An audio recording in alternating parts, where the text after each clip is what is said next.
Imagine कीजिए एक situation. एक राज्य की चुनी हुई सरकार है। हम्म। वो अपने ही लोगों के लिए अपनी ही विधानसभा में एक कानून पास कर दिए। सब कुछ एकदम पूरी तरह से लोकतांत्रिक तरीके से होता है। राइट, पूरा लीगल और डेमोक्रेटिक प्रोसेस फॉलो करके। बिल्कुल। लेकिन तभी दिल्ली से अपॉइंट किया हुआ एक व्यक्ति, जिसे हम राज्यपाल या गवर्नर कहते हैं, वो उस बिल को रोक देता है या फिर सीधे सीधे उस पर ना कह देता है। और सारी मेहनत पर पानी फिर जाता है। हाँ, तो सुनने वालों के मन में ये सवाल आना बहुत लाजमी है कि क्या ऐसा सच में किया जा सकता है? अगर हम अमेरिका जैसे किसी विशुद्ध फेडरल या संघीय देश की बात करें ना, तो वहाँ ऐसा सोचना भी नामुमकिन है। वहाँ के राज्य अपने आप में बहुत शक्तिशाली हैं। एग्जैक्टली। लेकिन भारत में ये बिल्कुल मुमकिन है, और यार अक्सर होता भी है। बिल्कुल होता है। तो आज के इस गहरे विश्लेषण में सभी का स्वागत है। आज का यह सफर कोई साधारण चर्चा नहीं होने वाली है। हाँ, आज का टॉपिक काफी इंटरेस्टिंग और थोड़ा कॉम्प्लेक्स भी है। राइट। आज हम उस मास्टर प्लान को डिकोड करने वाले हैं जिस पे दुनिया का सबसे बड़ा लोकतंत्र खड़ा है। हम बात कर रहे हैं भारतीय संविधान के फेडरल स्ट्रक्चर यानी संघीय ढांचे, और इसकी यूनिटरी फीचर्स यानी एकात्मक विशेषताओं की। और आज के इस पूरे विश्लेषण के लिए जो इनसाइट्स हमने लिए हैं वो केसरी नंदन एकेडमी की एक बहुत ही बेहतरीन स्टडी मटेरियल से आते हैं, जिसका नाम है कॉन्स्टिट्यूशन टू यूनिफाइड। हाँ, इस सोर्स ने भारतीय प्रशासन की इन जटिलताओं को बहुत ही बारीकी से समझाया है, बहुत डिटेल में। तो आज का हमारा मिशन एकदम स्पष्ट है।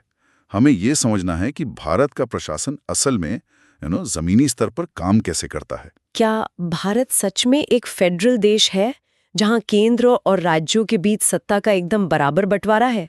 या फिर क्या ये फेडरल ढांचा सिर्फ एक दिखावा है कि इल्यूजन है, और असली ताकत हमेशा केंद्र सरकार की मुट्ठी में ही रहती है? ये सोचने वाली बात है। तो इस विषय को समझने के लिए पुरानी घिसी-पिटी उपमाओं को किनारे रख देते हैं। इसके बजाय भारतीय संविधान को एक ट्रांसफॉर्मर की तरह देखते हैं। अरे वाह, ट्रांसफॉर्मर जैसे वो साई-फाई फिल्मों में होता है। एग्जैक्टली, बिल्कुल उसी तरह। सामान्य दिनों में ये संविधान एक नॉर्मल कार की तरह चलता है, जहां सब कुछ आराम से बटा हुआ है। राज्य अपना काम कर रहे हैं, केंद्र अपना काम कर रहा है। हाँ, इसे हम फेडरल सेटिंग कह सकते हैं। लेकिन जैसे ही देश पर कोई संकट आता है, कोई खतरा मंडराता है, तो ये संविधान अचानक से अपना रूप बदल लेता है।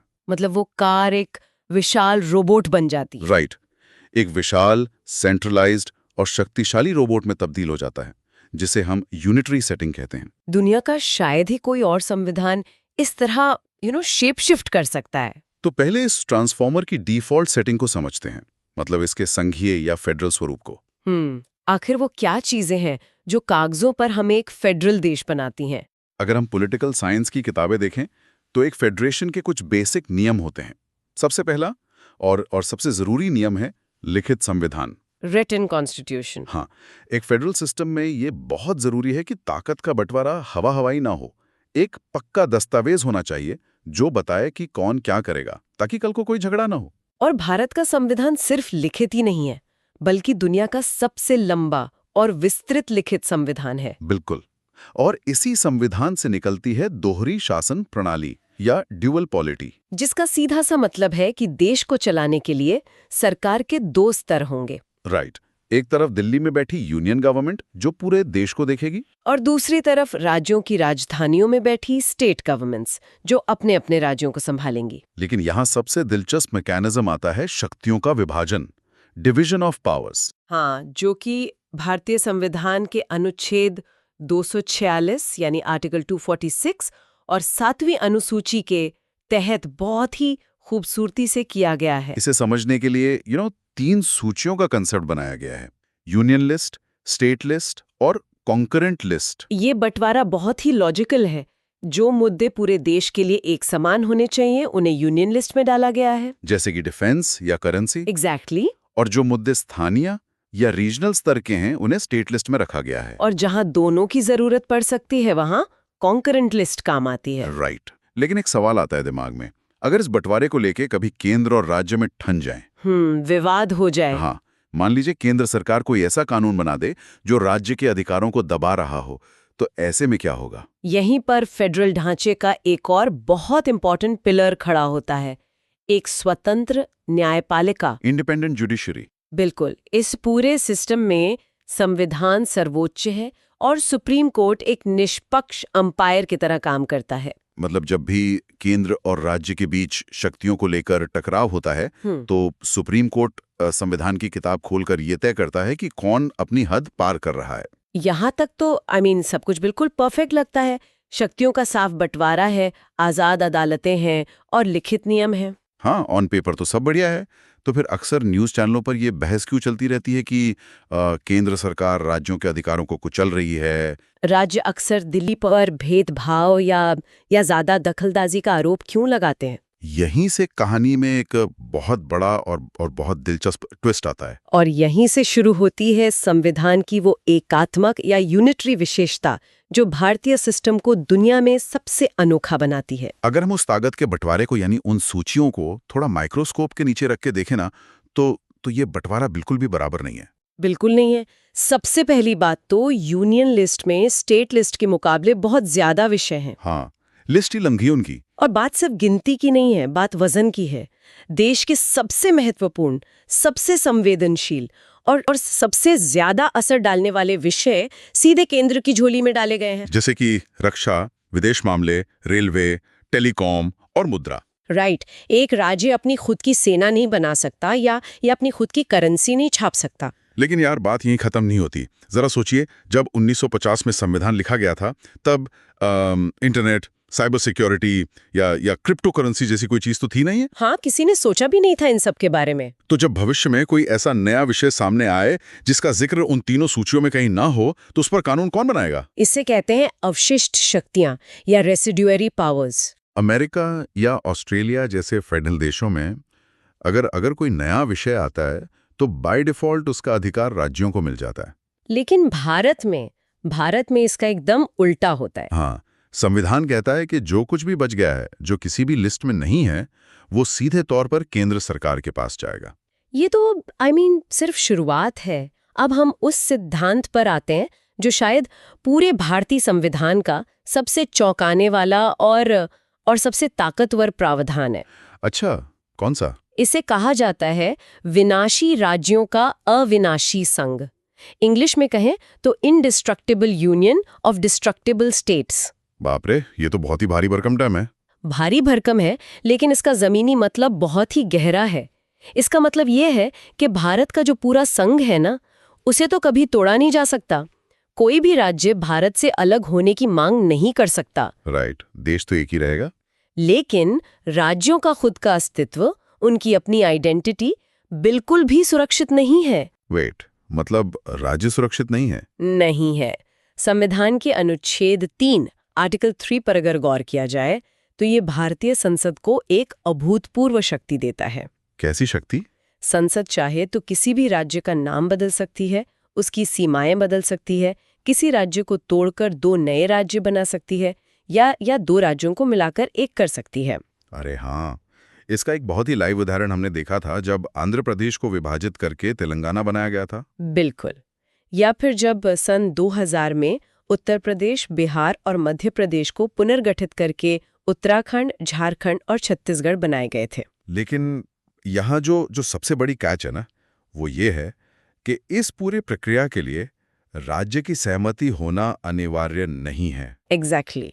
राज्य विधानसभा से सिर्फ उनकी राय मांगी जाती है, लेकिन संसद उस राय को मानने के लिए बिल्कुल बाध्य नहीं है। मतलब अगर हम इसकी तुलना अमेरिका से करें तो वहां राज्यों के भूगोल को उनकी मर्जी के बिना 1 इंच भी छुआ नहीं जा सकता। वहां के राज्य अपने आप में अविनाशी हैं। लेकिन भारत में भारत का नक्शा स्याही से नहीं बल्कि पेंसिल से बना है, जिसे केंद्र सरकार का इरेजर जब चाहे तब बदल सकता है। बहुत सही एनालॉजी दी आपने। और इसके अलावा भी सिस्टम में कई ऐसे यूनिटरी तत्व पिरोए गए हैं जो केंद्र का पल्ला भारी करते हैं। जैसे कि सिंगल सिटीजनशिप। हमारे यहाँ पूरे देश के लिए सिर्फ एक ही संविधान है और एक ही नागरिकता है। हाँ, ऐसा नहीं कि कोई खुद को पहले महाराष्ट्र या बंगाल का नागरिक बताए और फिर भारत का। हम सब सिर्फ और सिर्फ भारत के नागरिक हैं। फिर आते हैं राज्यों के राज्यपाल, गवर्नर। राज्यपाल राज्य का संवैधानिक प्रमुख होता है, लेकिन उसकी नियुक्ति कौन करता है? सीधे राष्ट्रपति। यानी इनडायरेक्टली केंद्र सरकार की सलाह पर। राइट। राज्यपाल एक तरह से केंद्र और राज्य के बीच की कड़ी होता है, और यार कई बार ऐसा देखा गया है कि ये पद केंद्र के आंख और कान की तरह काम करता है। बिल्कुल। और अगर प्रशासनिक स्तर पर देखें तो अखिल भारतीय सेवाएं, ऑल इंडिया सर्विसेज, जैसे कि आईएएस और आईपीएस अधिकारी। अरे हाँ, ये तो राज्यों के सबसे महत्वपूर्ण पदों पर काम करते हैं, पूरे राज्य की मशीनरी को यही चलाते हैं। लेकिन इनकी भर्ती और ट्रेनिंग कौन करता है? केंद्र सरकार। एग्जैक्टली। राज्यों के पास इन अधिकारियों पर तत्काल अनुशासनात्मक कार्रवाई करने का अधिकार तो है, लेकिन उन्हें नौकरी से निकालना या बड़ा दंड देने का अंतिम अधिकार केवल केंद्र के पास सुरक्षित है। मतलब इससे प्रशासन में एकरूपता तो आती है, लेकिन साथ ही राज्यों की स्वायत्ता पर, उनकी ऑटोनॉमी पर एक तरह का अदृश्य नियंत्रण भी बना रहता है। ये तो हुई नॉर्मल डेज की बात, लेकिन अब वापस अपने उसी ट्रांसफॉर्मर वाले एनालॉजी पर आते हैं। हाँ, कि जब संकट आता है तो ये फेडरल ढांचा यूनिटरी में कैसे बदल जाता है। इसके लिए संविधान निर्माताओं ने आपातकालीन प्रावधानों यानी इमरजेंसी प्रोविजंस की व्यवस्था की है। ये आपातकाल है। बिल्कुल। जब भी देश की सुरक्षा पर युद्ध या बाहरी आक्रमण का खतरा हो, या फिर किसी राज्य में संवैधानिक तंत्र पूरी तरह फेल हो जाए, तो राष्ट्रपति इमरजेंसी लागू कर सकते हैं। और जैसे ही ये इमरजेंसी लागू होती है, जादू की तरह पूरा संघीय ढांचा एकात्मक सिस्टम में तब्दील हो जाता है। राज्यों की विधानसभाएं या तो सस्पेंड कर दी जाती हैं या भंग कर दी जाती हैं। और राज्य के सारे विधायी और कार्यकारी अधिकार एकदम सीधे केंद्र सरकार के हाथ में आ जाते हैं। संकट के समय में पूरे देश का रिमोट कंट्रोल दिल्ली के पास चला जाता है। तो इन सारे प्रावधानों को और शक्तियों को गहराई से समझने के बाद किसी के भी मन में ये सवाल उठना बहुत स्वाभाविक है कि आखिर संविधान निर्माताओं ने ऐसा क्यों किया। सोचने वाली बात है। जब उन्हें फेडरल ढांचा बनाना ही था, तो राज्यों को पूरी आजादी क्यों नहीं दी? आखिर उन्होंने केंद्र के हाथ में एक सेल्फ डिस्ट्रक्ट स्विच क्यों दे दिया, जो राज्यों की शक्तियों को जब चाहे खत्म कर सकता है? इस क्यों और कैसे का जवाब ना हमारे इतिहास के पन्नों में बहुत गहराई से दर्ज है। अच्छा। हाँ, जब संविधान लिखा जा रहा था, तब देश आजादी के साथ साथ विभाजन का, पार्टीशन का एक बहुत ही खौफनाक और बड़ा दर्द झेल रहा था। राइट, वो समय बहुत उथल पुथल वाला था। ये वो समय था जब भारत कोई एक संगठित देश नहीं था, बल्कि सैकड़ों अलग अलग रियासतों में, प्रिंसली स्टेट्स में बटा हुआ था। देश के बिखरने या बैल्कनाइजेशन का खतरा बहुत बड़ा था। तो मतलब संविधान निर्माताओं, विशेषकर डॉक्टर बी.आर. अम्बेडकर और सरदार पटेल को ये बात बहुत अच्छी तरह पता थी कि भारत की विशाल विविधता, अलग अलग भाषाएं, अलग अलग संस्कृतियां हमारी ताकत तो हैं, लेकिन अगर उन्हें एक मजबूत धागे में नहीं पिरोया गया, तो यही विविधता देश को टुकड़ों में बांट सकती है। एग्जैक्टली। इसलिए देश को एकजुट रखने के लिए, अलगाववादी ताकतों को रोकने के लिए एक बहुत ही मजबूत केंद्र की सख्त जरूरत थी। उन्होंने राज्यों को अधिकार दिए ताकि लोकल डेवलपमेंट हो सके, लेकिन देश की एकता की जो चाबी है ना, वो केंद्र के पास ही सुरक्षित रखी। लेकिन यहाँ एक और गहराई में जाने वाली बात है। वो क्या? क्या ये शक्तिशाली केंद्र सिर्फ आपातकाल तक ही सीमित है? जहां तक मुझे पता है, जी नहीं। बिल्कुल नहीं। सबसे बड़ा ट्विस्ट तो ये है कि केवल आपातकाल में ही नहीं, बल्कि एकदम सामान्य दिनों में भी केंद्र के पास कुछ ऐसे सुपर पावर्स या ओवरराइड शक्तियां हैं जो उसे बिना किसी इमरजेंसी के भी राज्य के मामलों में सीधे दखल देने का अधिकार देती हैं। बाप रे। चलिए इन संवैधानिक मैकेनिज्म्स को थोड़ा डिकोड करते हैं। सबसे पहले आता है अनुच्छेद 249, आर्टिकल 249। ये एक बहुत ही शक्तिशाली और चतुर टूल है। सामान्यतः केंद्र सरकार राज्य सूची के विषयों पर कानून नहीं बना सकती, लेकिन राज्यसभा, जो कि राज्यों का ही प्रतिनिधित्व करती है, अगर वो 2/3 बहुमत से ये प्रस्ताव पास कर दे कि कोई खास राज्य का विषय अब राष्ट्रीय हित का हो गया है, तो संसद को उस विषय पर कानून बनाने का पूरा अधिकार मिल जाता है। ये एक ऐसा मैकेनिज्म है जहां राज्य खुद अपने प्रतिनिधियों के जरिए अपनी शक्ति, अपनी पावर केंद्र को सौंप देते हैं। इसी तरह अनुच्छेद 250 है।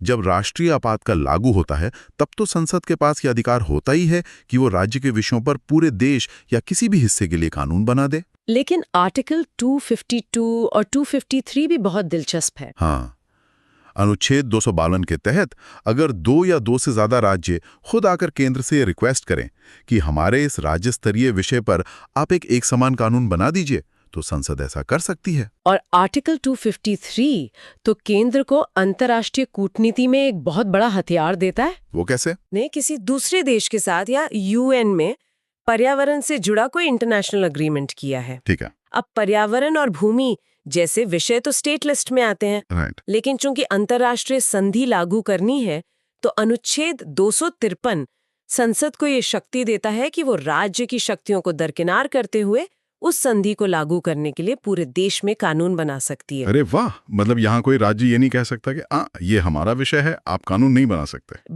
बिल्कुल नहीं कह सकता। और अनुच्छेद 356 जिसे आम भाषा में राष्ट्रपति शासन कहा जाता है, उसकी तो बात ही अलग है। हाँ। इसके तहत अगर केंद्र को लगता है ज्यादातर राज्यपाल की रिपोर्ट के आधार पर कि कोई राज्य संविधान के हिसाब से नहीं चल पा रहा है, तो वहां की चुनी हुई सरकार को बर्खास्त किया जा सकता है। और ऐसा होने पर राज्य का पूरा विधायी तंत्र, राज्य का बजट और सारे कानून बनाने की शक्ति सीधे संसद के पास आ जाती है। तो ये सारी व्यवस्थाएं ये साबित करती हैं कि हमारा संविधान कोई रूढ़िवादी या लकीर का फकीर दस्तावेज नहीं है। बहुत प्रैक्टिकल है, बेहद व्यावहारिक है। हाँ, ये सुनिश्चित करता है कि शांत समय में राज्यों की अपनी पहचान और स्वायत्ता बनी रहे, लेकिन जब बात राष्ट्र के हित, सुरक्षा या अंतर्राष्ट्रीय प्रतिबद्धताओं की हो तो कोई भी राज्य केंद्र के रास्ते में बाधा न बन सके। Make sense. अब इस पूरे ताने बाने को देख कर ना एक स्वाभाविक सा सवाल उठता है। क्या? इन सभी बातों का निष्कर्ष क्या है?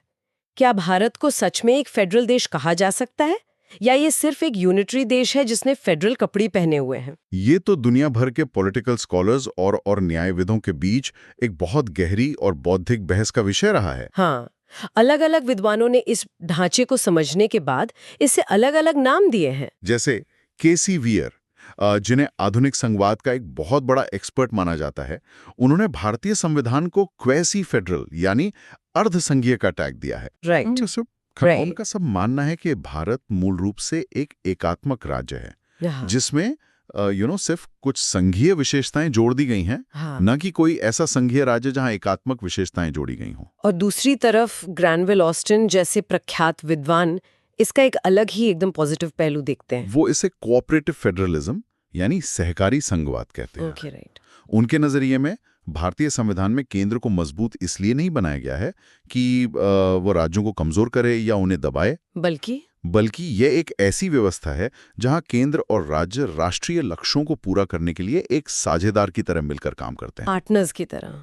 एक और पॉलिटिकल थिंकर हैं मॉरिस जोन्स, जो इसे बार्गेनिंग फेडरलिज्म मानते हैं। उनके अनुसार भारत में केंद्र और राज्य के बीच लगातार संसाधनों, ग्रांट्स और राजनीतिक अधिकारों को लेकर मोलभाव चलता रहता है और यही सिस्टम की खासियत है। लेकिन यार, इन तमाम विदेशी और देशी विद्वानों की बहसों से भी कहीं ज्यादा अहम बात यह है कि हमारे देश का सुप्रीम कोर्ट इस पूरे ढांचे को कैसे देखता है। आखिरकार संविधान की अंतिम व्याख्या करने का, फाइनल इंटरप्रिटेशन का अधिकार उसी के पास है। बिल्कुल। अगर हम कुछ ऐतिहासिक फैसलों को देखें, जैसे 1994 का एसआर बम्बई केस या फिर 2006 का कुलदीप नायर बनाम भारत संघ केस, तो सुप्रीम कोर्ट ने अपना दृष्टिकोण एकदम स्पष्ट कर दिया है। एसआर बम्बई केस में, जो कि आर्टिकल 356 के मिसयूज को रोकने के लिए एक माइलस्टोन माना जाता है, उसमें सुप्रीम कोर्ट ने साफ कहा है कि संघवाद यानी फेडरलिज्म भारतीय संविधान का एक बुनियादी ढांचा है, बेसिक फीचर है। मतलब संसद चाहे तो भी संविधान में संशोधन करके इस फेडरल स्ट्रक्चर को पूरी तरह खत्म नहीं कर सकती। राइट।